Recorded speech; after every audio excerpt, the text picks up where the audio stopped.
Have you ever had one of those moments where your body just reacts? Like, imagine you're driving, and suddenly a horn blares right next to you. Before you even properly think, your hands grip the wheel, you swerve left. Or maybe you get a really cryptic text, something like, "See you later, have the stuff ready at 6," and boom, instantly, stuff means chili with taco chips. Or maybe you're dozing, just lightly, but the softest little cry from your infant son has you wide awake in a split second. What's going on behind these lightning-fast reactions, these kind of instant understandings? Well, that's your nervous system. It's working away constantly, operating as your body's master controlling and communicating system, effortlessly, really. Effortlessly for us, maybe. Right, well, from our perspective. Yeah. But every thought, every action, every single emotion you experience is a direct reflection of its constant, incredibly intricate work. Okay. Its cells communicate using both electrical and chemical signals, and this leads to responses that are, super rapid, specific, and often pretty much immediate. It's truly remarkable stuff. And that's exactly what we're doing today. This deep dive is all about the fundamentals of the nervous system. We're pulling directly from that wealth of knowledge in Human Anatomy and Physiology, 10th edition. Our goal is basically to give you a shortcut to being really well-informed. We'll extract the most important bits of knowledge, discuss the key concepts, clinical applications, and just show you how this entire, honestly astonishing system works together. Yeah, get ready to unpack the fascinating world of neurons, glia, and those electrical and chemical signals that, well, truly make us us. Okay, so let's start high level. It's not just one big blob of activity, right? How does the nervous system actually manage this constant flow of information, keeping us reacting and understanding everything? That's a great way to put it. It operates through 3 core functions, but they overlap, It's more like a continuous loop of information flow. First, there's sensory input. This is where literally millions of tiny sensory receptors, both inside and outside your body, are constantly monitoring changes. Think of it like all the raw data flowing in, seeing that red light up ahead, or feeling that sudden pang of thirst. Right, a constant stream of info hitting the system. So what happens with all that data then? That leads right into the second function, integration. The nervous system takes all that raw sensory input, processes it, interprets it, and then, critically, decides what needs to be done. The processing center. Exactly. It's like the body's CPU, basically, taking red light input and integrating it to mean stop, or that thirsty signal means find water. This is where the decisions get made. And after the decision comes the action, the response. Precisely. That's motor output. This is when the nervous system activates your effector organs, typically your muscles and glands, to cause a response.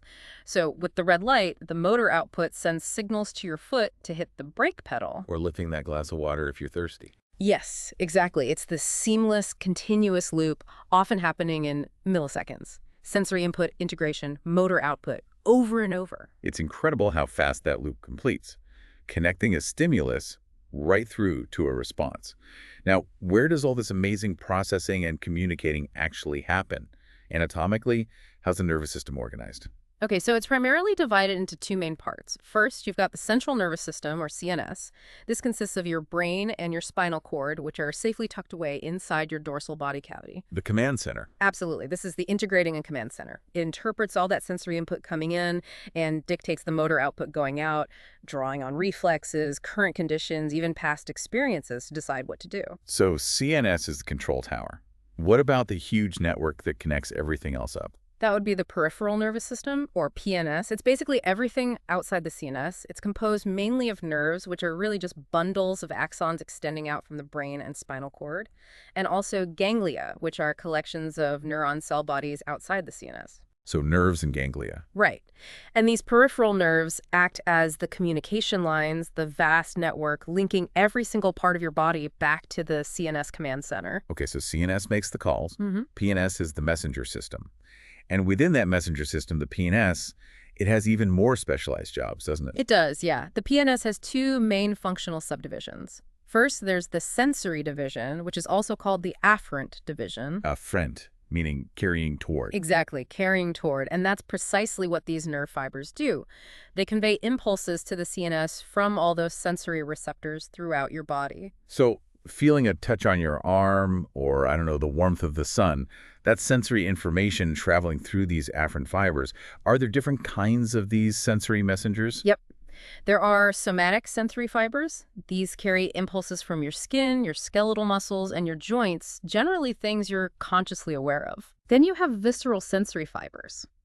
These transmit impulses from the organs within your main body cavity, the ventral cavity.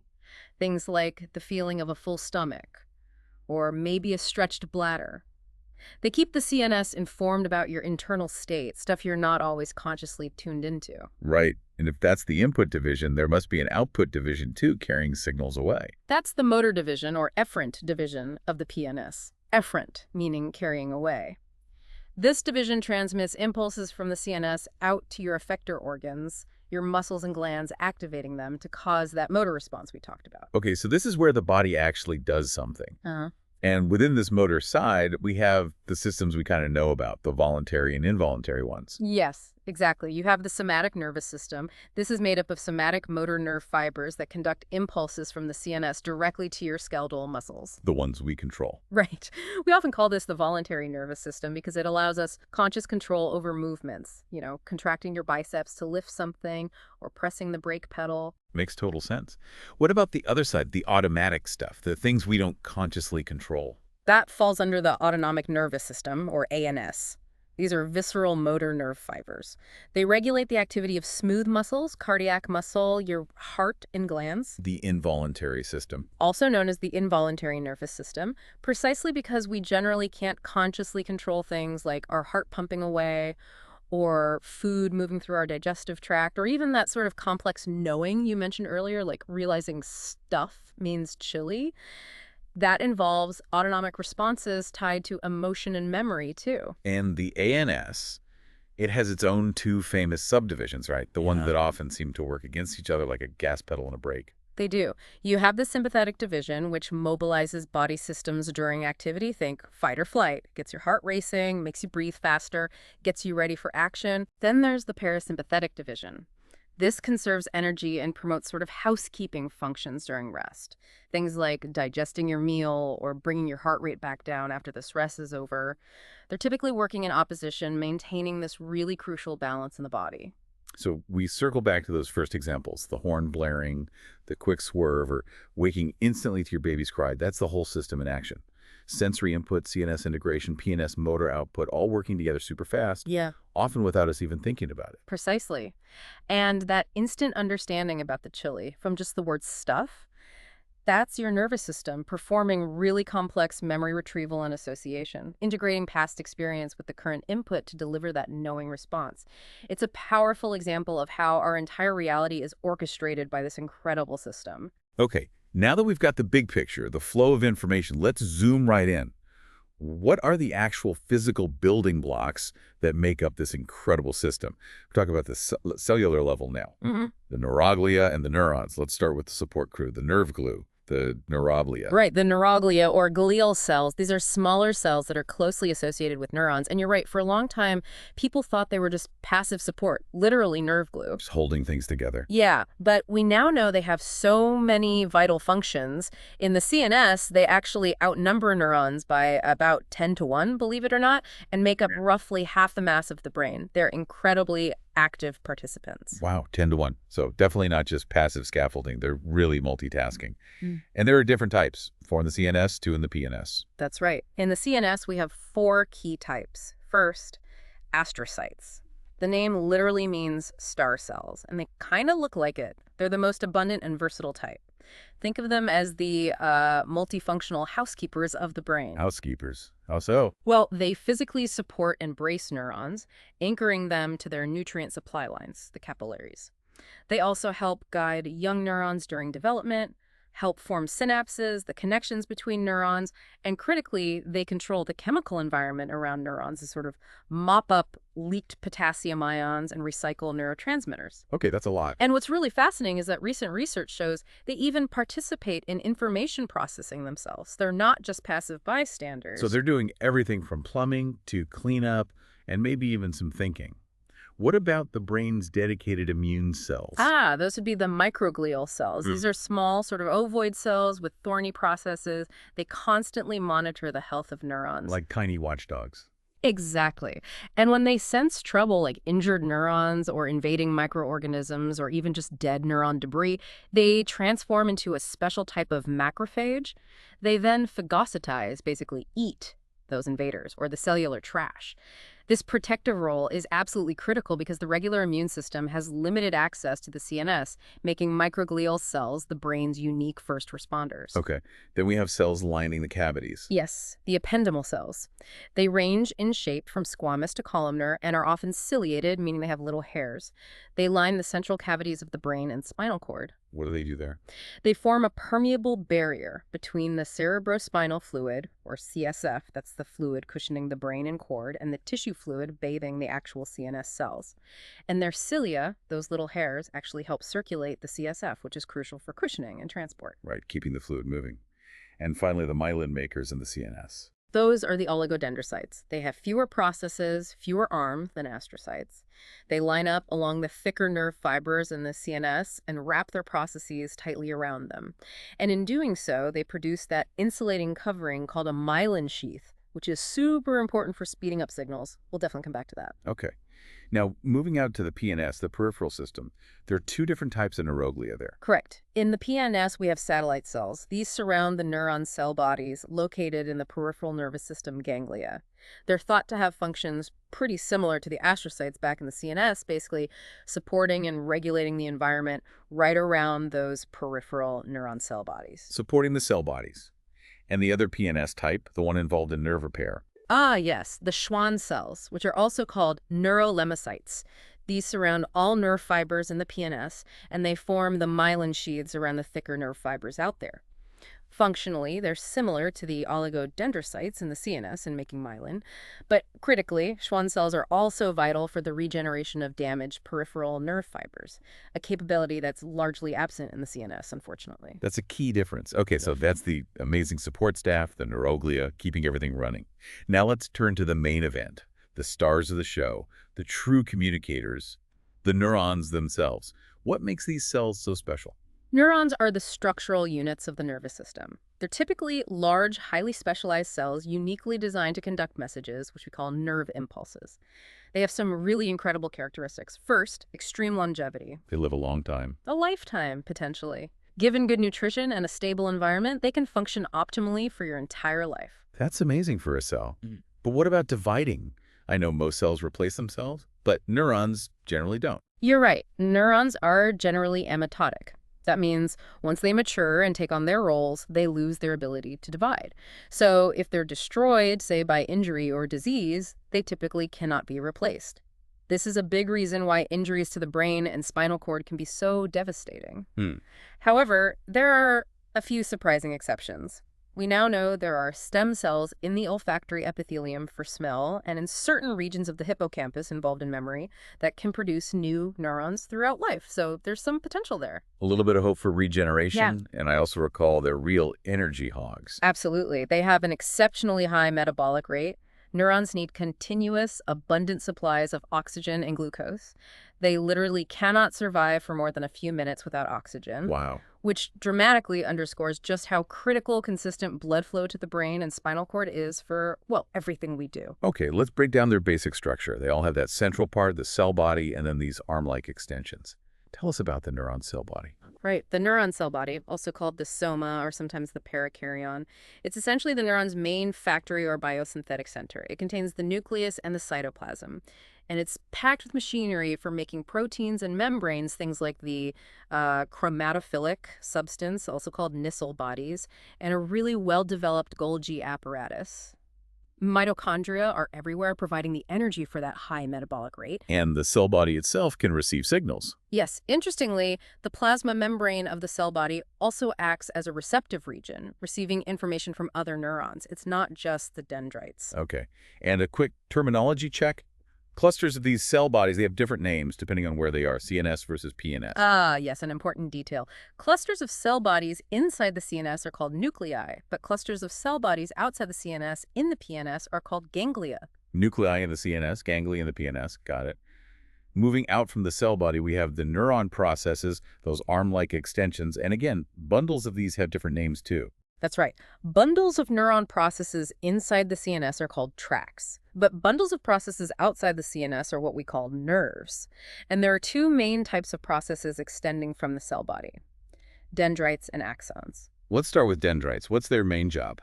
Dendrites are typically short, tapering, and they branch profusely, like a tree. A single motor neuron might have hundreds of them, creating this enormous surface area. They are the neuron's primary receptive or input regions. They pick up signals from other neurons. So they're the listeners. Pretty much. They convey incoming messages toward the cell body. These signals are usually short-distance electrical signals called graded potentials, which we'll talk more about. Think of dendrites as the neuron's antenna, constantly listening for incoming messages. Okay, dendrites are the antenna, listening. Oh. Then there's the axon, the broadcaster. Each neuron has just a single axon, but it can be incredibly long. I mean, imagine an axon stretching from your lower spine all the way down to the muscles in your big toe. The axon arises from a cone-shaped area on the cell body called the axon hillock. And the axon is the conducting region of the neuron. It generates nerve impulses, those electrical shouts or action potentials, and transmits them away from the cell body along its plasma membrane, which is called the axonema. Where does it transmit them to? All the way down to the axon terminals, which are the branched endings of the axon. These terminals are the secretory region.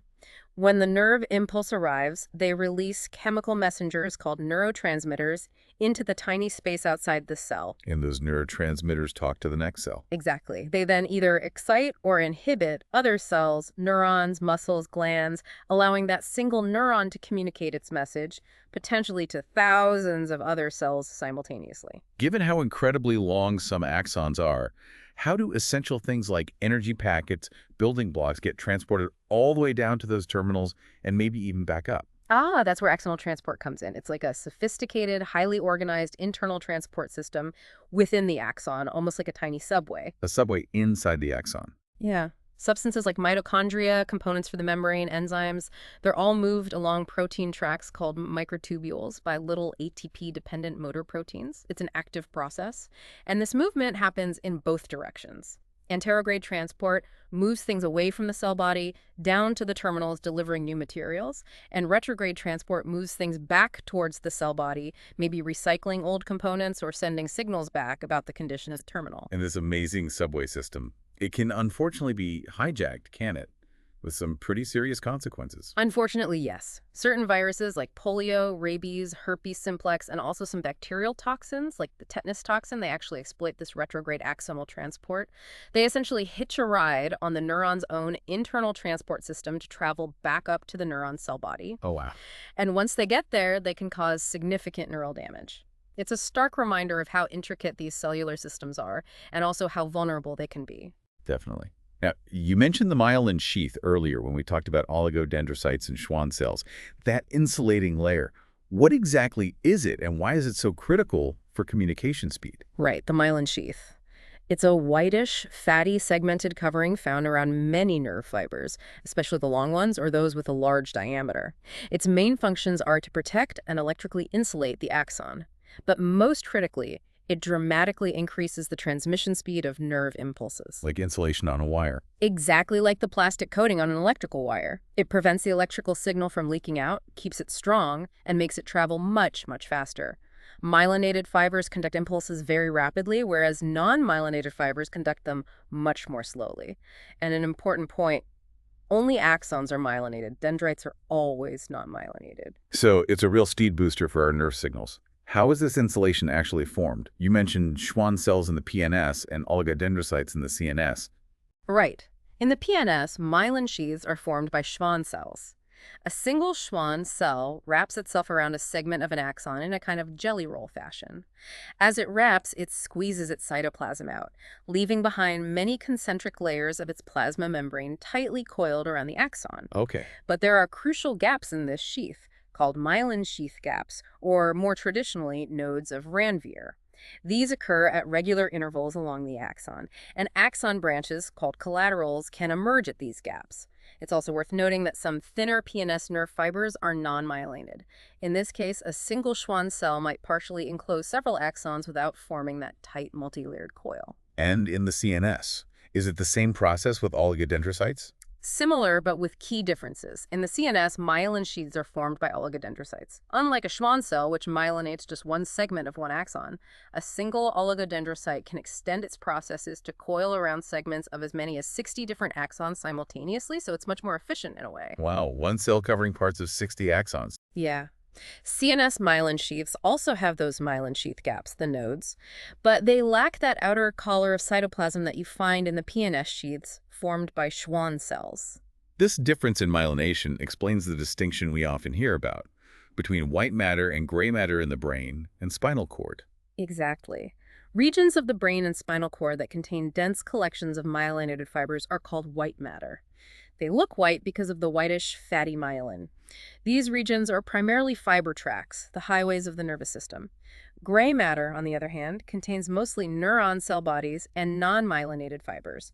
It's where most of the synapses are, where the integration and processing actually happens. And here's where the importance of myelin becomes really, really clear, especially when things go wrong, like in certain diseases. Yes, absolutely. The critical role of myelin becomes painfully evident in demyelinating diseases. Probably the best-known example is multiple sclerosis, or MS. This is a devastating autoimmune disease where the body's own immune system mistakenly attacks the myelin proteins in the CNS. It attacks its own insulation. Exactly.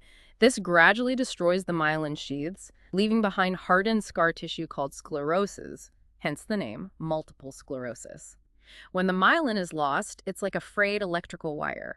It short-circuits the electrical current, slowing down or even completely stopping nerve impulse conduction. And that causes the symptoms. That causes the wide range of debilitating symptoms associated with MS script, things like visual disturbances, problems controlling muscles, speech difficulties, fatigue, and urinary incontinence.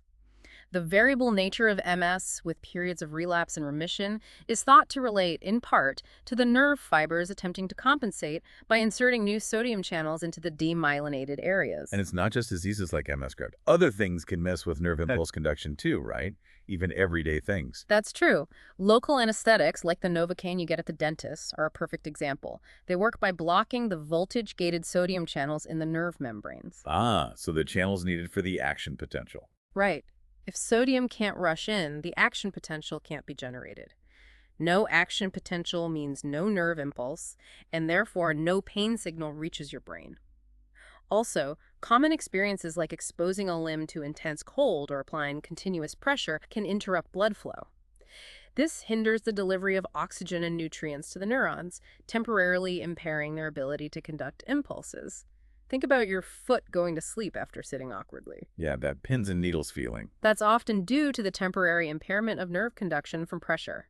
The tingling you feel as it wakes up is the sensation returning as blood flow and normal nerve function are restored. Okay, so we've covered the structure, the support cells, the insulation. But how do these neurons actually talk? It all comes down to their electrical language. Let's dive into the basic principles of electricity, but as it applies specifically to the body. Right. It's important to remember that in the body, electrical currents aren't about the flow of electrons like in a wire. They're fundamentally about the flow of ions, charged atoms, across cellular membranes. Okay, ion flow. To understand this, we need a few key terms. First, voltage.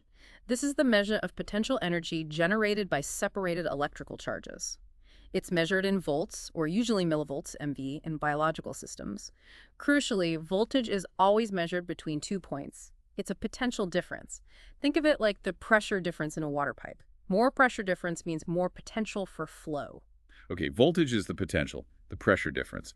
Then there's current. Current is the actual flow of electrical charge from one point to another. In the body, this means the flow of ions across the cell membrane.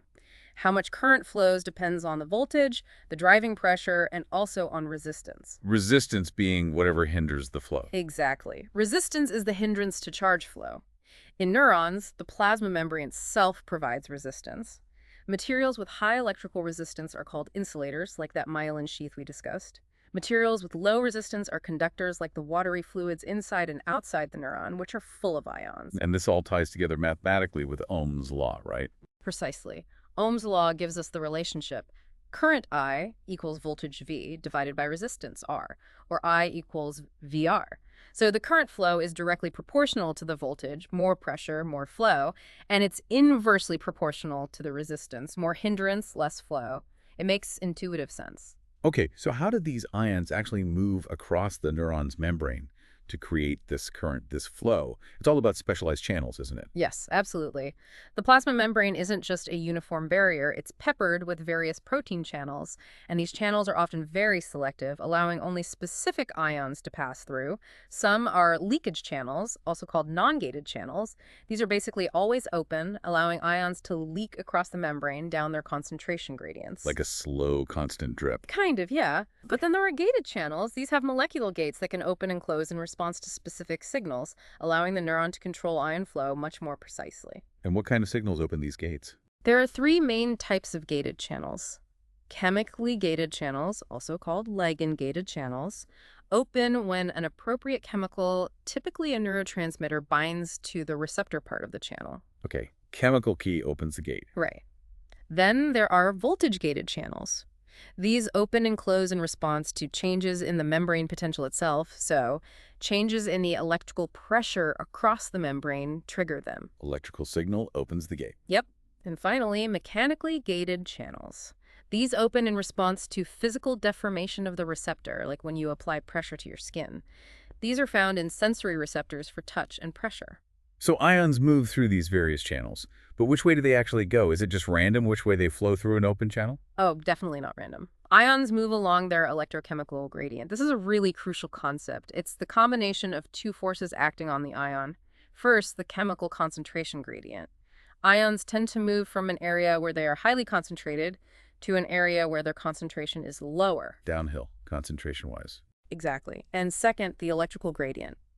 Ions tend to move toward an area of opposite electrical charge. Positively charged ions move towards negative areas, and negatively charged ions move towards positive areas. The combination of these two forces, the concentration push and the electrical pull, makes up the electrochemical gradient, which determines the direction and intensity of ion flow across the membrane. This gradient underlies essentially all electrical events in neurons. Okay, so these forces lead to the neuron's baseline electrical state, its starting point, the resting membrane potential, or RMP. What exactly is that? Right, the RMP. A resting neuron, one that's not currently sending a signal, has a voltage difference across its membrane. Typically, this potential difference is around negative 70 millivolts, negative 70 milliV. The minus sign is key. It means the inside of the cell is negative relative to the outside. We call this state polarization. The membrane is polarized like a tiny charged battery ready to go. Minus 70 millivolts inside. What creates and maintains this negative interior, this potential energy? Two crucial factors work together to establish and maintain the RMP. First, there are differences in the ionic composition of the intracellular fluid, cytosol, versus the extracellular fluid. The cytosol inside has a lower concentration of sodium ions, No+, and a higher concentration of potassium ions, K+, compared to the fluid outside the cell. Also, inside the cell, there are large, negatively charged proteins that can't cross the membrane, which contribute significantly to the internal negativity. So different ion levels inside versus outside. What's the second key factor? The second factor is the differences in the plasma membrane's permeability to these ions at rest. The resting membrane is impermeable to those large anionic proteins inside. It's only very slightly permeable to sodium, but, and this is critical, it's about 25 times more permeable to potassium than to sodium. 25 times more permeable to potassium. Wow. Yeah. This means that potassium ions leak out of the cell down their concentration gradient much more easily and rapidly than sodium ions leak in. Since positive potassium ions are leaving the cell faster than positive sodium ions are entering, the inside of the cell becomes progressively more negative relative to the outside. This outward leak of K+ is the primary driver establishing the negative RMP. Okay, so potassium leaking out faster than sodium leaks in is the main reason the inside is negative. But wouldn't that eventually run down the gradients? Wouldn't the potassium concentration inside drop and the sodium concentration rise until the potential disappears? That's exactly what would happen if it weren't for the tireless workhorse, the sodium-potassium pump, or NAP+TASK plus ATPase. This is an active transport protein embedded in the membrane that uses ATP energy. The pump, what does it do? For every cycle, it actively pumps 3 Na+ ions out of the cell and pumps 2 K+ ions back in. This pump is absolutely crucial because it stabilizes the resting membrane potential. It continuously counteracts the leakage of ions, maintaining those concentration gradients for both sodium and potassium. It's constantly working bailing out the leaky boat, ensuring the neuron maintains its readiness, its polarized state. Without this pump, the RMP, and thus all nerve signaling, would collapse very quickly. So the pump is constantly resetting things, maintaining that crucial negative 70 milliV battery charge. Now, the real action happens when this resting potential changes, right? That's how neurons actually send signals. Exactly. Neurons use rapid changes in their membrane potential as their communication signals. These changes are produced either by altering the ion concentrations across the membrane, or more commonly and quickly, by changing the membrane's permeability to specific ions, basically, by opening or closing those gated ion channels we talked about. And there are two main types of electrical signals neurons use. Yes, two main types: graded potentials and action potentials. Before we get into those, let's quickly define the terms for the changes in membrane potential itself, going less negative or more negative. Right. Depolarization is a decrease in membrane potential. This means the inside of the membrane becomes less negative or even positive compared to the resting potential. For example, a change from a Nexon 70 milliV to Neka 665 milliV is a depolarization. Importantly, depolarization increases the probability of the neuron producing a nerve impulse, pushing it closer to its firing point. Okay, depolarization is getting less negative, moving towards zero. What's the opposite? The opposite is hyperpolarization. This is an increase in membrane potential, where the inside becomes more negative than the resting potential. For example, a change from Mega 70 milliV to Neka 75 milliV is a hyperpolarization. Hyperpolarization reduces the probability of the neuron producing a nerve impulse, moving it further away from the firing point. So depolarization is like hitting the gas pedal, hyperpolarization is like hitting the brake. Let's look at graded potentials first. You call them the short-distance whispers. Yes, graded potentials. These are short-lived, localized changes in membrane potential. They can be either depolarizations or hyperpolarizations, depending on the stimulus and the channels involved. They're called graded because their magnitude, their size, varies directly with the strength of the stimulus. So a stronger stimulus gives a bigger graded potential. Exactly. A stronger stimulus opens more ion channels, leading to a greater voltage change and a larger flow of current. It's like pressing harder on a dimmer switch, you get a brighter light. And you also mentioned they're decremental. What does that mean? It means the current produced by a graded potential dissipates quickly with distance from the origin point. The plasma membrane isn't a perfect insulator. It's somewhat leaky due to those leakage channels. So, as the current spreads, much of the charge is lost across the membrane.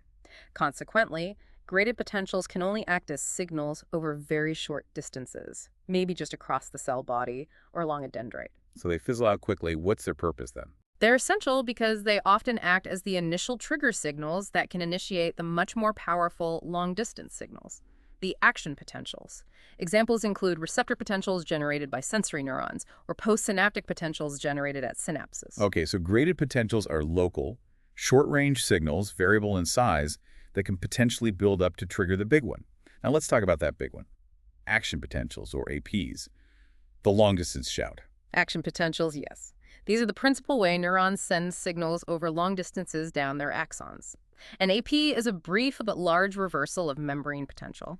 The voltage flips from that resting necked 70 milliV all the way up to about plus 30 milliV, a total change of about 100 milliV before returning to rest. A huge swing. A huge rapid swing. And crucially, unlike graded potentials, an AP is an all or none phenomenon. It either happens completely, reaching that full plus 70 milliV amplitude, or it doesn't happen at all. There's no halfway. It's like firing a gun. Once the trigger reaches a certain point, the bullet fires with full force, or it doesn't fire at all. All or none. So it's either on or off, no dimmer switch here. How is one of these action potentials actually generated? Where does this sudden massive reversal of charge come from? It's typically generated only in axons, usually starting at the axon hillock, that initial segment where the axon leaves the cell body. Yep. Let's break down the sequence of events, the different phases. Okay, phase one. 1, resting state. Here, all the voltage-gated Na plus sodium and K plus potassium channels are closed. Only the leakage channels are open, maintaining that stable resting membrane potential around negative 70 milliV. The voltage-gated Na plus channels actually have 2 gates, an activation gate and an inactivation gate. Both must be in the right state.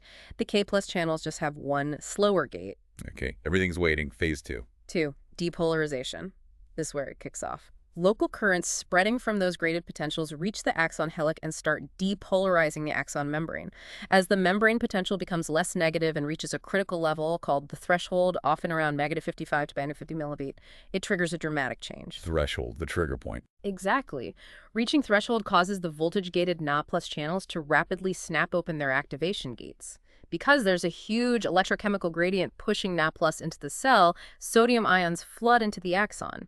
This influx of positive charge causes even more depolarization, which opens more voltage-gated Na+ channels nearby. It's a positive feedback cycle, an explosive rush of sodium entry. A chain reaction. A very rapid chain reaction.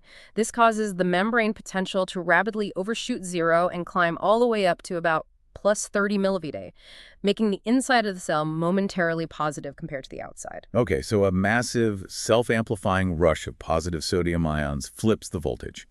What happens next to bring it back down? 3. Repolarization. This rising positive phase is incredibly brief, lasting only about a millisecond. Two things happen almost simultaneously.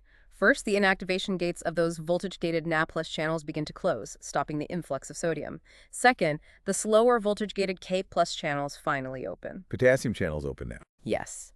Now, potassium ions, K+, rush out of the cell, flowing down their electrochemical gradient.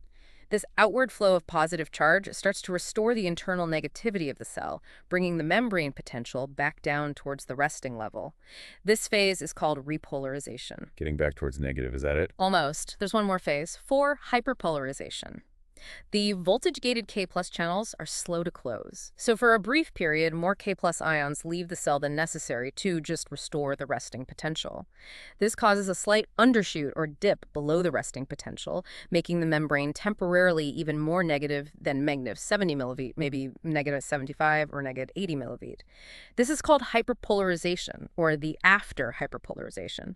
During this time, the Nes+ channels also reset their gates, getting ready for another potential AP. Okay, so it overshoots slightly on the way back down. And does this whole process use up a lot of ions? Does the cell run out of sodium or potassium? That's a great question.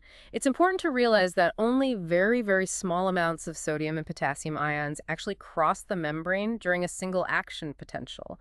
The relative concentrations inside and outside don't change significantly with just one AP. The sodium-potassium pump, working continuously in the background, quickly restores the precise ionic distributions over time, handling the aftermath of many APs. Okay, so the pump cleans up afterwards. Now, once an AP is generated at the axon hillock, how does it actually travel all the way down a potentially very long axon? It doesn't just happen in that one spot, right? Right. It has to be propagated or transmitted along the axon's entire length. It works like a domino effect. The influx of Na+ during the depolarization phase at one point on the axon creates local electrical currents. These currents spread laterally and depolarize the adjacent patch of membrane just ahead. Triggering the next spot. Exactly. If that adjacent patch is depolarized to threshold, it triggers a new, full-blown action potential there, opening its voltage-gated Na+ channels. This process repeats itself sequentially all the way down the axon. The AP is regenerated anew at each segment of the membrane. So it keeps regenerating itself.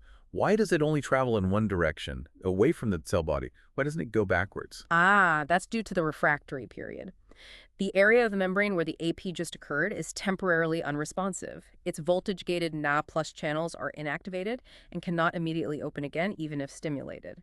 This ensures that the AP propagates only away from its point of origin in the forward direction towards the axon terminal. It prevents the signal from echoing backwards. Our mechanism. So the AP propagates without losing strength, regenerating itself along the way. Now, if all APs are identical, all or none, how does our nervous system tell the difference between a strong stimulus and a weak one? How does it encode intensity, like a gentle touch versus a painful poke? That's a really perceptive question. Since all APs have the same amplitude, the same loudness, stimulus intensity is coded not by changing the size of individual APs, but by changing the frequency of action potentials. The number of APs over time. Exactly. Stronger stimuli generates nerve impulses more often in a given time interval. A weak stimulus might cause just a few APs per second, while a strong stimulus might trigger hundreds of APs per second. So it's the rate of firing, the frequency of the shouts, that tells the brain how intense the stimulus is, not how loud each individual shout is. That's a really elegant coding system. Now, what about the speed? How fast do these signals actually travel down the axon? You mentioned it can vary hugely. Yes, the conduction velocity can range dramatically, from a slow crawl of about 1 meter per second, roughly 2 miles per hour, up to a blistering 150 meters per second over 300 miles per hour. Wow. What determines that speed? The speed depends largely on two crucial factors: axon diameter and the degree of myelination. Diameter. Bigger is faster. Yes. Larger diameter axons conduct impulses faster. Think of it like a wider pipe allowing water to flow more easily. A larger axon offers less internal resistance to the flow of those local currents, so adjacent membrane areas reach threshold more quickly. Okay, diameter matters. And the myelin, that insulation we keep coming back to, that plays a huge role too. A massive role. Myelination significantly increases the rate of AP propagation. It's the difference between a slow crawl and that 300 mile per hour speed. How does myelin speed things up so much? It enables a process called saltatory conduction. In non-myelinated axons, the AP has to be regenerated at every single point along the axon membrane where voltage-gated channels are present. This is called continuous conduction, and it's relatively slow because it takes time to open and close channels at every spot. Okay, step-by-step regeneration. But in myelinated axons, the myelin sheath acts as an excellent electrical insulator, preventing almost all charge leakage across the axon membrane in the myelinated sections. The voltage-gated napless channels are highly concentrated only in the gaps between the myelin segments, those nodes of Rembier. So the channels are only at the gaps. Right. So the electrical current generated by an AP at one node flows rapidly underneath the insulating myelin sheath to the next node. This current quickly depolarizes the membrane at that next node to threshold, triggering a new AP there. The electrical signal effectively jumps from gap to gap along the axon. Saltatory means jumping, right? Exactly. From the Latin saltare, to leap or jump. This saltatory conduction is incredibly fast, about 30 times faster than continuous conduction in non-myelinated axons of the same diameter. It's also more energy efficient because the ion pumping is mainly restricted to the nodes. 30 times faster. That explains why our reflexes and many sensory signals are so incredibly quick. So based on these properties, diameter and myelination, neurons are even classified by their speed. Yes. Nerve fibers are often classified into three main groups based on diameter, myelination, and conduction speed. Group A fibers are the speed demons. They have the largest diameter and thick myelin sheets, conducting impulses at speeds up to 150 meters. These typically serve sensory receptors in the skin, skeletal muscles, and joints, and also include the motor neurons controlling skeletal muscles, things needing rapid response. The fastest ones. What about the others? Group B fibers are intermediate. They have a medium diameter and are lightly myelinated, conducting at average speeds around 15 meters. Group C fibers are the slowest. They have the smallest diameter and are non-myelinated, conducting impulses at 1 meter or less. Groups B and C include many of the autonomic motor fibers going to visceral organs, visceral sensory fibers, and the smaller somatic sensory fibers responsible for transmitting things like dull pain, temperature, and light touch. So different speeds for different needs. Okay, we've looked deep into how individual neurons generate and send their own electrical signals. But the nervous system isn't just a bunch of solo performers. It's this vast, intricate network of communication. So how do neurons actually talk to each other? This brings us crucially to synapses, the junctions where information gets transferred. Exactly, synapses.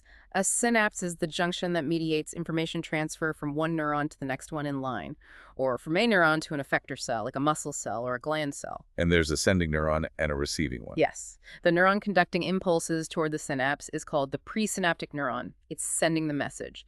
The neuron transmitting the electrical signal away from the synapse is the postsynaptic neuron. It's receiving the message. Although it's worth noting that most neurons in the brain act as both presynaptic and postsynaptic, as they're part of complex circuits. Okay, sending and receiving. And we have different ways these connections can be made, physically and functionally. Anatomically, yes. Synapses are named based on what connects to what. The most common are axodendritic, axon terminal to dendrite, and axosomatic, axon terminal to cell body. But you also see axoaxonal, axon to axon, and even rarer types like dendrodendritic. Functionally, though, there are two main types of synapses: chemical and electrical. Let's tackle chemical synapses first, because you said they're the most common way neurons communicate. What are their key features? Chemical synapses are highly specialized for the release and reception of chemical messengers called neurotransmitters. The key components are, first, a knob-like axon terminal belonging to the presynaptic neuron. This terminal contains numerous tiny membrane-bound sacs called synaptic vesicles, each filled with thousands of neurotransmitter molecules. Okay, vesicles full of chemicals. Second, there's a specific neurotransmitter receptor region on the membrane of the postsynaptic neuron, usually located on a dendrite, or the cell body. And third, separating these two is the synaptic cleft. Yes, a very narrow, fluid-filled space, typically only 30 to 50 nanometers wide. This cleft is crucial because it ensures that the transmission is chemical, not direct electrical contact. It prevents the impulse from simply jumping directly to the next neuron. So the electrical signal has to be converted into a chemical one, cross the gap, and then potentially be converted back to electrical. How exactly does this information transfer happen across a chemical synapse? It's a beautifully orchestrated, step-by-step process, and its unidirectional information only flows from presynaptic to postsynaptic. Here's how it goes. Okay, step one. 1. Action potential arrives at axon terminal. That electrical nerve impulse, the AP, travels down the axon and reaches the very end, the presynaptic axon terminal. Step 2. Voltage-gated Pria2 plus channels open. The arrival of the AP depolarizes the terminal membrane. This depolarization opens special voltage-gated calcium, Ca2 plus channels. Since calcium concentration is much higher outside the cell, Ca2 plus ions rush into the axon terminal. Calcium rushes in. Step 3. 3. Ca2 plus entry triggers neurotransmitter release. The sudden influx of Ca2 plus acts as an intracellular messenger. It triggers a complex process involving specific proteins that causes the synaptic vesicles to fuse with the presynaptic membrane and release their neurotransmitter contents into the synaptic cleft by exocytosis. The amount of neurotransmitter released is related to the frequency of APs arriving. More APs mean more calcium entry and more transmitter release. Okay, neurotransmitters release into the gap. Step 4. 4. Neurotransmitter diffuses across cleft. The released neurotransmitter molecules simply diffuse across that tiny synaptic cleft. Step 5. 5. Neurotransmitter binds to receptors. They then bind to specific protein receptors embedded in the postsynaptic membrane. These receptors are highly specific, like a lock and key for that particular neurotransmitter. Binding happens. Step 6. 6.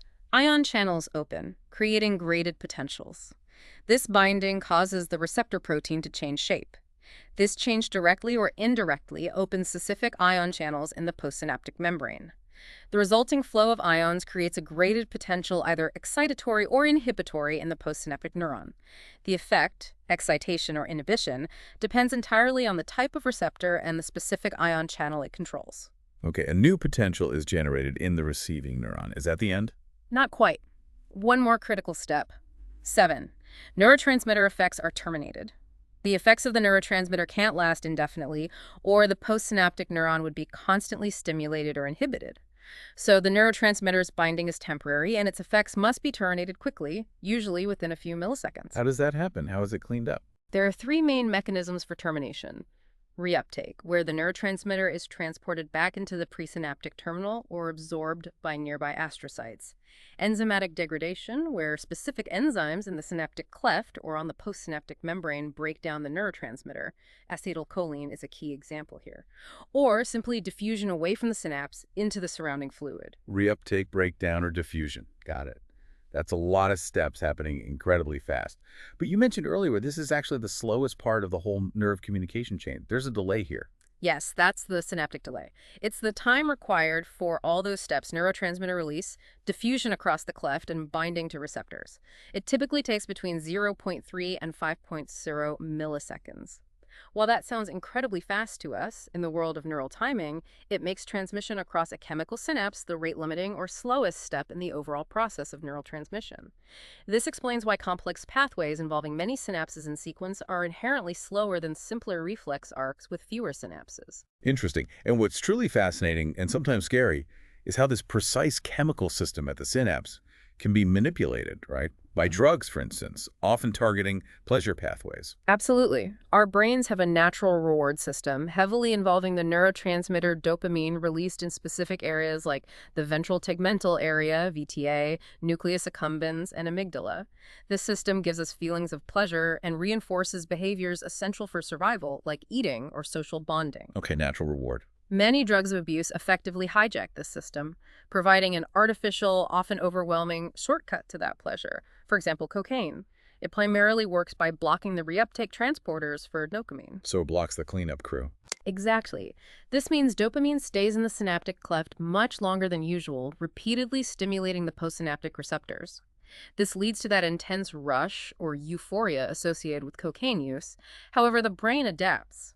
Repeated use can deplete the brain's own dopamine stores and downregulate receptors, leading to intense cravings, jonesing, and an inability to experience normal pleasure without the drug. Researchers are even exploring vaccines to try and block cocaine from reaching the brain. Wow. And other drugs work differently. Yes, ecstasy, or MDMA, for instance, primarily targets neurons that release serotonin. While it causes an initial rush of pleasure, empathy, and energy, studies suggest it can actually damage and even destroy these serotonin neurons, potentially leading to long-term problems like memory loss, depression, and sleep disturbances. That's worrying. And the story of prescription opioids like OxyContin, oxycodone, also tragically highlights this. It's a powerful pain reliever that was widely abused. When the drug was reformulated to make it harder to crush for snorting or injecting, studies showed that while some users were deterred, many found ways around the new formulation or, significantly, shifted to using other, often more dangerous, street drugs like heroin.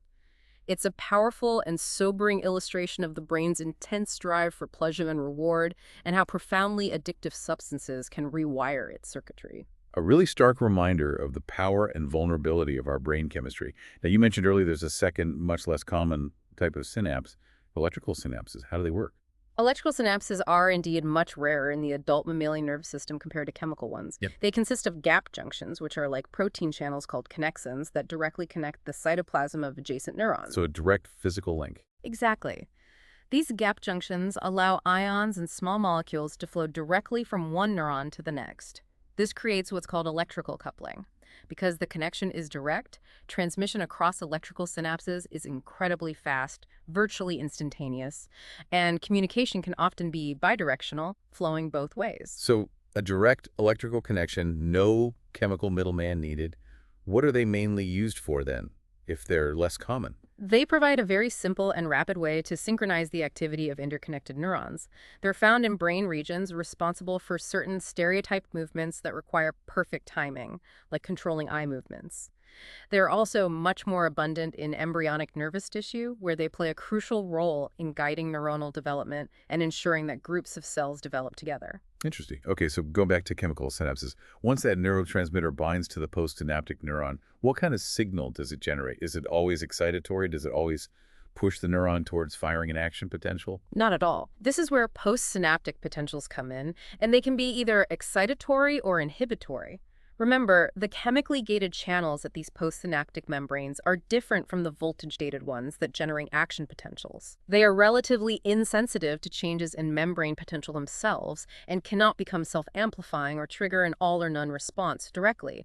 What they do is mediate graded potentials, those local variable strength changes in membrane potential. Okay, graded potentials again. So let's look at excitatory synapses and their EPSPs. What happens there? Right. At excitatory synapses, the binding of the neurotransmitter causes depolarization of the postsynaptic membrane. How?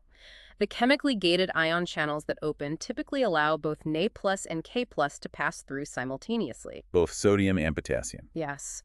But because the electrochemical gradient driving Na+ into the cell is much steeper than the gradient driving K+ out of the cell at that moment, the influx of positive sodium ions is greater than the efflux of positive potassium ions. The net result is a depolarization. The inside becomes less negative. Okay, net depolarization. But you said earlier that these postsynaptic membranes, the dendrites and cell body, generally don't fire full action potentials themselves. That's correct. While EPSPs are depolarizing signals, they generally do not reach the threshold to generate an AP right there on the postsynaptic membrane itself. The simultaneous movement of K+ out partly counteracts the Na+ influx, preventing the massive runaway depolarization needed for an AP. So what's the point of an EPSP then? Their sole but crucial purpose is to help trigger an AP distally at the axon hillock of the postsynaptic neuron. Each EPSP is like a small push, nudging the membrane potential closer to the threshold at the axon's trigger zone. If enough pushes arrive close together in time or space, they can summate and push the axon hillock over the threshold. Okay, so EPSPs are the pushes trying to get the neuron to fire. What about the other side? Inhibitory synapses and IPSPs. At inhibitory synapses, the binding of the neurotransmitter reduces a postsynaptic neuron's ability to generate an AP. Most inhibitory neurotransmitters achieve this by causing hyperpolarization, making the inside of the postsynaptic membrane even more negative than the resting potential. Making it harder to reach threshold? How? They typically do this by increasing the postsynaptic membrane's permeability to either K+ ions, allowing positive K+ to flow out, or Cl ions, allowing negative Cl to flow in. Either way, the result is that the membrane potential becomes more negative, moving further away from the axon's threshold. These hyperpolarizing graded potentials are called inhibitory postsynaptic potentials, or IPSPs. They are the poles, making the neuron less likely to fire. So it's this constant battle, really. EPSPs pushing the neuron towards firing, IPSPs pulling it away. How does the neuron actually decide what to do? It must be receiving hundreds, maybe thousands of these signals simultaneously. That's the beautiful complexity of integration of synaptic events. A single EPSP is almost never strong enough on its own to induce an AP, but neurons are constantly receiving a barrage of inputs. If many excitatory terminals fire on the postsynaptic neuron at the same time, or if a few excitatory terminals fire very rapidly in succession, their effects can add up. This additive effect is called summation. Summation. Are there different kinds? Yes, two main types. Temporal summation, temporal meaning time, occurs when one or more presynaptic neurons transmit impulses in rapid-fire succession. The first EPSP starts to decay, but before it disappears completely, the next one arrives, adding on top of it. It's like tapping the gas pedal repeatedly. Each tap adds a bit more speed before the previous boost fades. Okay, rapid firing from one or a few sources. What's the other type? The other is spatial summation, spatial meaning space. This occurs when the postsynaptic neuron is stimulated simultaneously by a large number of terminals from one, or more often, many different presynaptic neurons. Imagine many people pushing a car all at the same time their individual efforts combine. In the neuron, the simultaneous EPSPs from many different synapses summate, increasing the chance of reaching threshold. So temporal is rapid fire from one spot, spatial is simultaneous input from many spots. And the ultimate decision maker where all this adding up happens is really the axon hillock. Absolutely. Most neurons receive a mix of both excitatory and inhibitory inputs, sometimes from thousands of other neurons. The axon hillock, that initial segment of the axon, acts as a true neural integrator. It constantly keeps a running tally, a sort of algebraic sum of all the incoming EPSPs, depolarizations, the pluses, and IPSPs, hyperpolarizations, the minuses. Adding up the pushes and pulls. Exactly. If, at any given moment, the total depolarizing effect of the summed EPSPs dominates the inhibitory effects of the IPSPs, enough to push the membrane potential at the axon hillock to threshold, then the neuron fires an action potential down its axon. If the sum results in only subthreshold depolarization, or if hyperpolarization dominates, then no AP is generated. It's the neuron's complex internal voting system, constantly calculating the net input. And there's also something called facilitation. Yes. Neurons that are partially depolarized by EPSPs but haven't quite reached threshold are said to be facilitated. This means they are closer to the firing threshold and therefore more easily excited by subsequent depolarizing events. They're kind of primed and ready to go. The whole idea of integration, and especially the way synapses can get stronger with repeated use, sounds an awful lot like how we learn and form memories. Is there a connection there? There absolutely is. This phenomenon is called synaptic potentiation. It's observed when repeated or continuous use of a synapse enhances the presynaptic neuron's ability to excite the postsynaptic neuron, resulting in larger than expected EPSPs with subsequent stimulation. This process is widely viewed as a fundamental cellular mechanism underlying learning and memory. It increases the efficiency of neurotransmission at specific pathways. Getting better with practice, basically. Essentially, yes. A particularly important type of this, called long-term potentiation, LTP, occurs prominently in the hippocampus, a brain region critically involved in memory formation and learning. LTP involves complex changes, including increased neurotransmitter release from the presynaptic terminal and increased sensitivity of the postsynaptic receptors, leading to a long-lasting strengthening of the synaptic connection. It's how our brains physically encode information, strengthening the pathways that represent memories. Wow. And finally, circling back to the inhibitory side, there's a really powerful clinical application related to these IPSPs.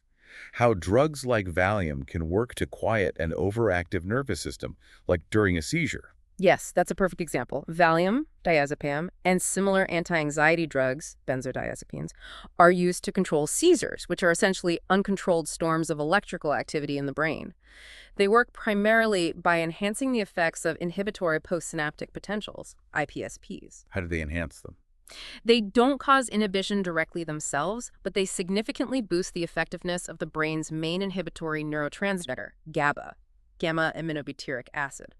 Valium binds to GABA receptors and makes them respond more effectively when GABA itself binds. This enhanced response typically involves increasing the influx of negative chloride ions, Cl, into the postsynaptic cell. More negative ions coming in. Right. This makes the cell's interior even more negative, hyperpolarizing it further away from the threshold.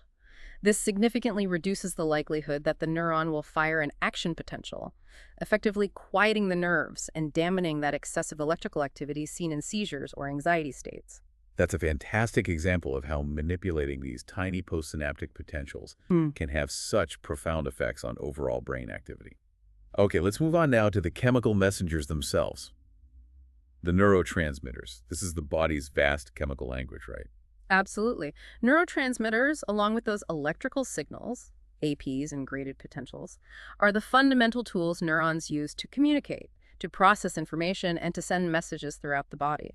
They are literally responsible for everything the nervous system does, from regulating your sleep cycle and triggering muscle movement, to enabling complex thought, experiencing emotions like rage or joy, feeling hunger, forming memories, everything. It's an incredible range of function. How many are there? More than 50 different biochemicals have been identified as neurotransmitters, and more are likely still undiscovered. What's also interesting is that most neurons actually make and can release 2 or more different neurotransmitters. This is called co-transmission. They might release different ones depending on the frequency of stimulation, which allows for even more complex and nuanced signaling, like sending different messages under different conditions. Wow, multiple messengers per neuron. That's an astonishingly vast chemical vocabulary for the nervous system. How do scientists generally classify them?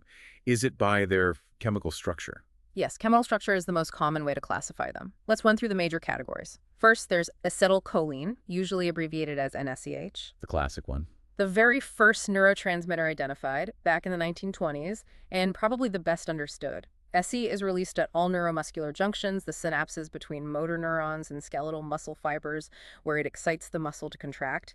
It's also released by many neurons in the autonomic nervous system and parts of the central nervous system. And how is it made and broken down? It's synthesized from acetic acid and choline.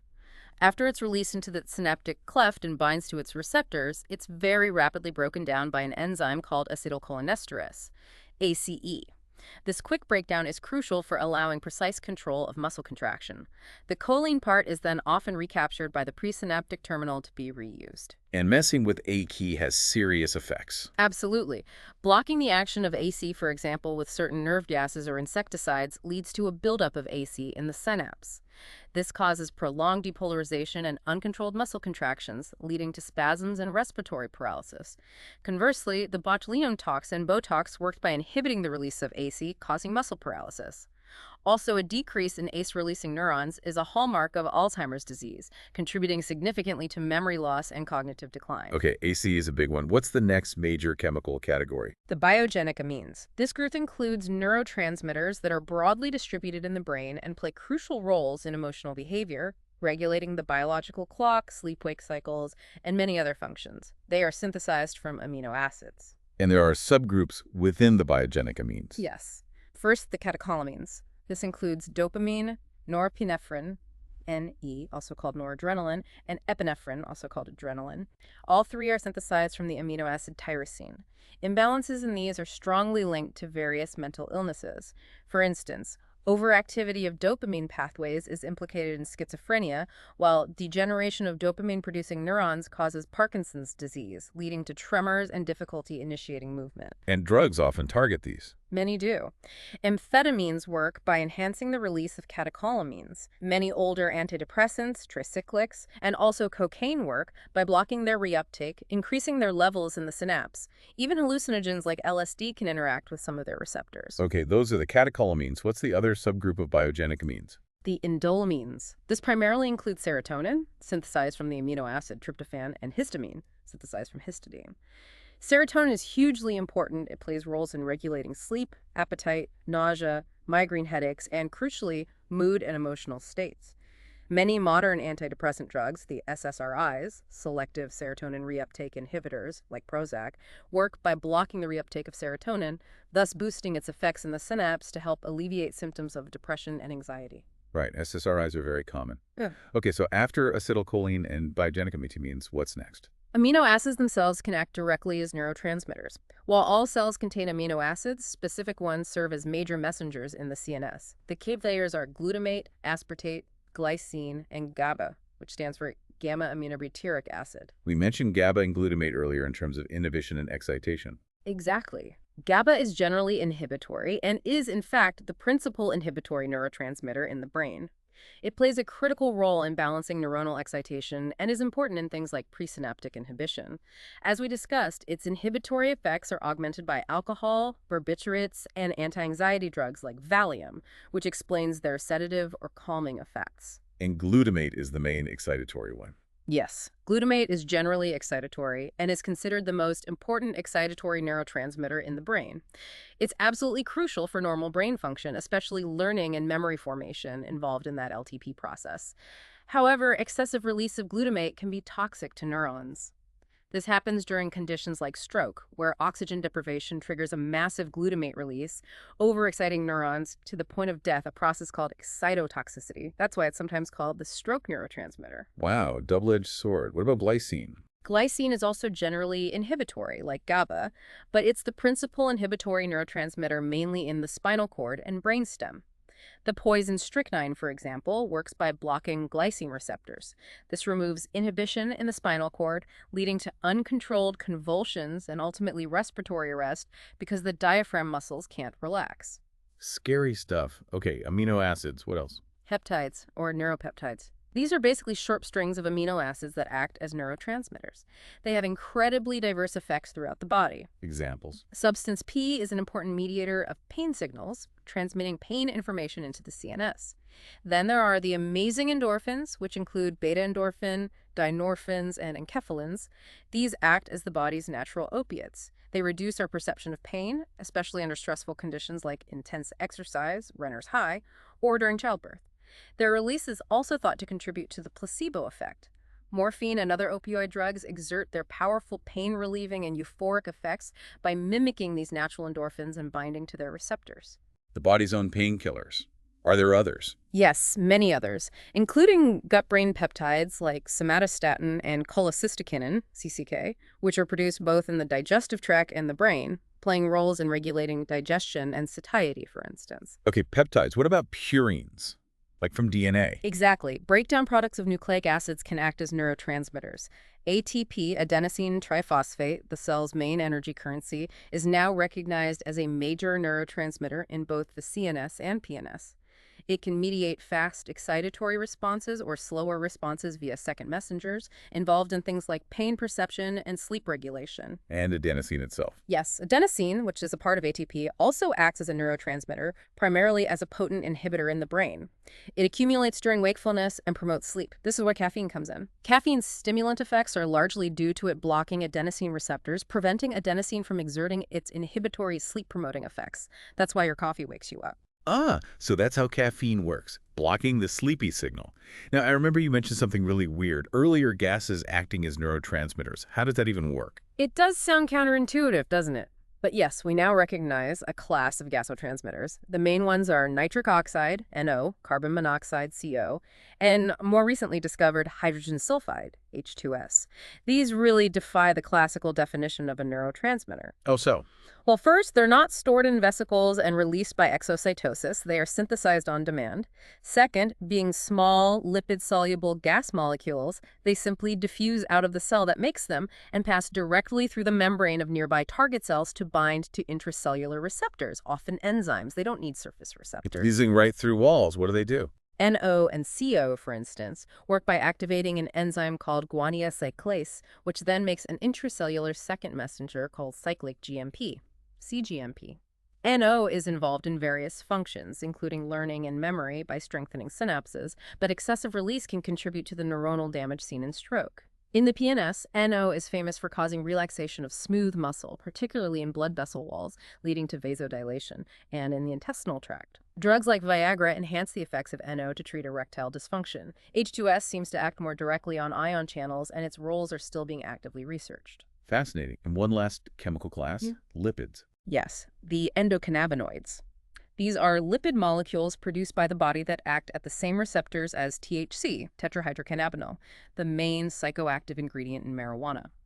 Like the gasotransmitters, they are lipid-soluble, synthesized on demand rather than stored, and often act retrogradely, from postsynaptic to presynaptic. They are involved in a wide array of functions, including influencing learning and memory, neuronal development, controlling appetite, and suppressing nausea. We're still uncovering all the intricate ways they modulate brain activity. What an incredible diversity of chemical messengers. So the chemical structure gives us one way to classify them, but you stressed earlier that ultimately the function of a neurotransmitter, whether it excites or inhibits the next cell, really depends on the receptor it binds to. Precisely. This is a critical point. Functionally, we can classify neurotransmitters by their effects and their actions. In terms of effects, some neurotransmitters are pretty much always excitatory, like glutamate, usually causing depolarization, or always inhibitory, like GABA and glycine, usually causing hyperpolarization.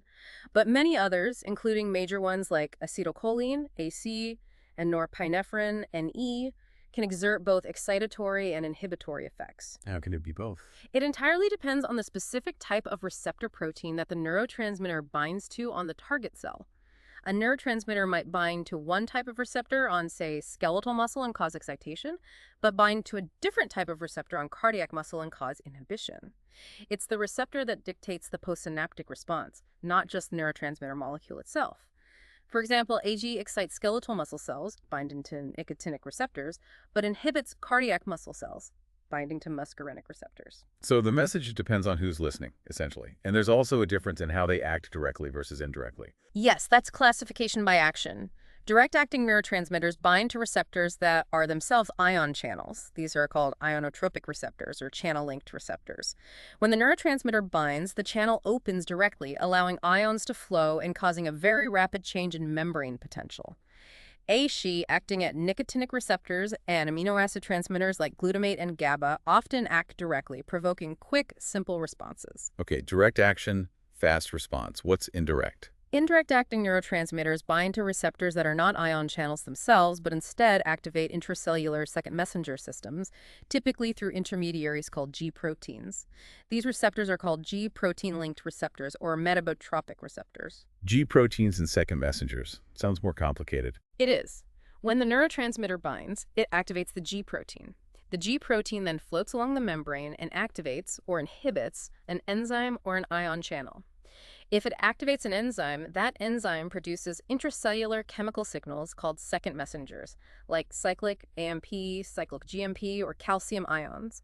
These second messengers can then go on to regulate ion channels, activate other enzymes like kinases that modify proteins, or even interact with nuclear proteins to change gene expression and synthesize new proteins in the cell. Wow, a whole cascade of events inside the cell. Exactly. This indirect mechanism is slower, more complex, and often produces much longer-lasting effects than direct action.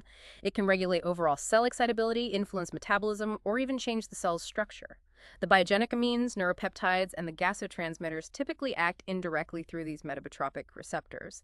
This makes them ideal for mediating broader, more sustained effects like mood, alertness, or certain types of learning. So indirect action is slower, but allows for more complex, prolonged, and widespread modulation of cell activity.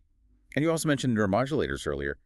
How are they different from standard neurotransmitters? It's a bit of a fuzzy distinction sometimes, but generally, neuromodulators are chemical messengers released by neurons that don't directly cause rapid EPSPs or IPSPs themselves.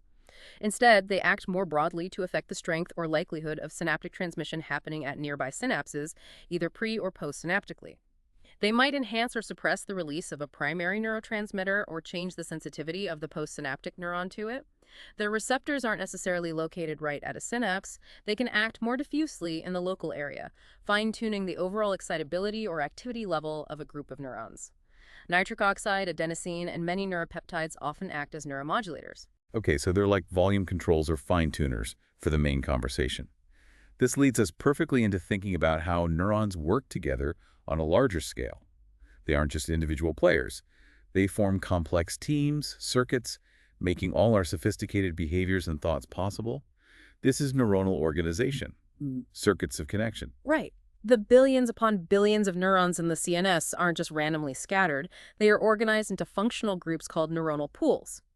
You can think of these pools as tiny processing units or micronetworks within the larger system. Each pool receives inputs, processes that information through the interactions between its neurons, and then transmits the processed information to other destinations, other pools, or perhaps output pathways. And within a pool, not all neurons are equally likely to fire. Correct.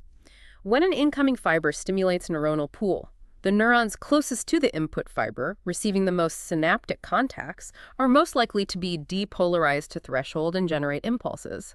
This central area is called the discharge zone. Neurons located further away from the center receive fewer synapses and may only be partially depolarized, not quite reaching threshold. This peripheral area is called the facilitated zone. Facilitated? Yeah. Meaning they're primed? Exactly. They're facilitated, brought closer to threshold, making them more easily excited by subsequent stimuli, perhaps from another input source converging on the pool. This arrangement allows for both precise activation and the potential for recruiting more neurons into the response if needed. That sounds like a very sophisticated way to handle information processing, allowing for both focused and adaptable responses. And the way information flows through these pools follows different patterns, doesn't it? Yes, neurons process information in two fundamental ways: serial processing and parallel processing. In serial processing, the input travels along one single pathway to a specific destination. It works in a predictable, sequential, all-or-nothing manner. One neuron stimulates the next, which stimulates the next, and so on, leading to a specific anticipated response. And the clearest example of this straightforward serial processing would be Spinal reflexes are the absolute classic example. Think about stepping on a tack or touching a hot stove. You pull your limb back instantly, automatically, without conscious thought. That rapid automatic response occurs over a simple pathway called a reflex arc. the reflex arc. What are its parts? A basic reflex arc has 5 essential components. 1, a receptor to detect the stimulus. 2, a sensory neuron to carry the signal into the CNS. 3, a CNS integration center, which might be just a single synapse or involve interneurons in the spinal cord or brainstem. 4, a motor neuron to carry the command away from the CNS. And 5, an effector, usually a muscle or gland, that carries out the response. It's a direct wired pathway. Straight-through sensory pathways carrying specific information up to the brain also represent serial processing. Okay, so serial processing is linear, predictable, like a single production line. But our brains are capable of so much more. Handling multiple things at once, interpreting complex situations, that must involve the other type, parallel processing. This sounds like where the real power of the brain lies. Absolutely. Parallel processing is fundamental to higher brain function. In this mode, inputs are segregated and travel along multiple pathways simultaneously. Different parts of the neural circuitry deal with various aspects of the information at the same time. This allows the brain to process vast amounts of information quickly and to derive complex meaning. Can you give an example? Sure. Think about seeing a familiar face in a crowd. Your brain isn't just processing face. Simultaneously, along parallel pathways, it's processing the specific features, accessing memories associated with that person, recognizing their emotional expression, perhaps even triggering an emotional response in you all happening virtually instantly. Or remember the pickle example. Smelling a pickle might, in parallel, trigger memories of your grandmother's kitchen, remind you that you actually dislike pickles intensely, and make you realize you need to buy some for a recipe. Multiple unique responses generated simultaneously from one simple input. It's like the brain multitasking on a massive scale. Exactly. Consider stepping on that sharp object again. The serial withdrawal reflex pulls your foot away instantly. But at the same time, pain and pressure signals speed to your brain along parallel pathways. This allows you to simultaneously feel the pain, identify what you stepped on, assess the damage, and consciously decide on further action, like hopping around or getting a bandage, all happening within moments. This ability to process different dimensions of information in parallel is crucial for everything from sensory perception to complex problem solving and abstract thought. A single input can trigger a cascade of processing across many brain areas at once. That makes sense. And these neuronal pools, these teams of neurons, they actually form different types of circuits, specific patterns of connection that define what they can do. Yes, the pattern of synaptic connections within a neuronal pool, its wiring diagram, essentially determines its functional capabilities. There are 4 basic types of circuits, commonly recognized. Okay, what's the first type? A diverging circuit. Here, one input neuron branches to synapse on many output neurons. This acts as an amplifying circuit. For instance, a single neuron in the motor cortex of your brain might ultimately activate hundreds or even thousands of muscle fibers in your leg via diverging pathways. One input, many outputs. Amplification. What's the opposite? The opposite is a converging circuit. Here, many input neurons synapse onto a single output neuron. This acts as a concentrating circuit, bringing information from multiple sources together onto one target. For example, different sensory stimuli, seeing a certain pattern, hearing a specific sound, smelling a particular scent might all converge onto a single neuron or pool that represents a specific memory or concept. Many inputs, one output. Concentration. What about circuits that keep activity going? That would be a reverberating circuit, also called an oscillating circuit. In this pattern, the signal travels through a chain of neurons, but some neurons in the chain send collateral branches back to synapse on earlier neurons in the same chain. Creating a feedback loop. Exactly. This feedback loop causes the signal to reverberate, to continue firing in a rhythmic pattern until something stops it. Reverberating circuits are thought to control rhythmic activities like breathing, the sleep-wake cycle, or the coordinated muscle contractions involved in walking, arm swinging, leg stepping. They maintain ongoing activity. Rhythmic activity. And the last type? The last main type is a parallel after-discharge circuit. Here, the input neuron stimulates several chains of neurons arranged in parallel. These parallel chains eventually all converge onto a single output neuron. However, because the parallel chains have different numbers of synapses, the signals arrive at the output neuron at different times. Staggered arrival time. Right. This results in the output neuron firing a burst of impulses called an after-discharge that lasts for some time after the initial input has ceased. This type of circuit might be involved in complex mental processing that requires prolonged attention or thought, like mathematical calculations or deep contemplation, where you need sustained neural activity even after the initial stimulus is gone. Diverging, converging, reverberating, and parallel after discharge. Different ways to wire neurons for different jobs. Okay, let's unpack this final, really crucial piece of our deep dive, the developmental aspects of neurons. How do we go from just a few cells to this incredibly complex wired system, from growth to connection? It's an astonishing process. The nervous system originates very early in embryonic development, primarily from a structure called the dorsal neural tube, which eventually becomes the CNS, brain and spinal cord, and the neural crest, a collection of cells that migrates away to form much of the PNS. Okay, neural tube and neural crest. Initially, cells called neuroepithelial cells in the neural tube proliferate rapidly, dividing to produce more cells. Some of these then differentiate into potential neurons called neuroblasts.